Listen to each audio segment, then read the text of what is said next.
واضح ہو کہ اللہ تعالیٰ نے ایک وعدہ فرمایا ہے کہ اگر اس طرح ہو تو اللہ تعالیٰ تمہیں ایک انعام سے نوازے گا۔ وہ خلافت کا انعام ہے جس کے نتیجے میں تمہیں تمکنت بھی حاصل ہوگی اور خوف کی حالتوں کے بعد امن کی حالت بھی ملے گی۔ بس یہ وعدہ ہے، پیش گوئی نہیں کہ ضرور اللہ تعالیٰ دے گا۔ یہ نہیں اللہ تعالیٰ نے فرمایا، ہاں دے گا اور ضرور دے گا جو اس کی شرائط پوری کرنے والے ہوں گے اس وعدے کے ساتھ۔ اور وہ شرائط کیا ہیں کہ اللہ تعالیٰ فرماتا ہے کہ وہ میری عبادت کرنے والے ہوں گے، شرک سے مکمل طور پر پرہیز کرنے والے ہوں گے۔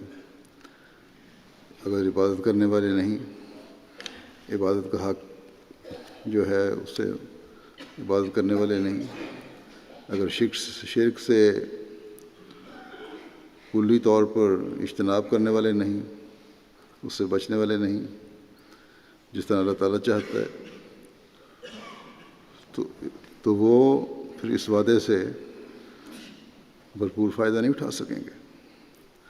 بس خلافت ہوگی بھی تو خلافت سے فائدہ نہیں اٹھا سکیں گے ایسے لوگ جو عمل نہیں کرنے والے، اگر یہ شرائط پوری نہیں کر رہے۔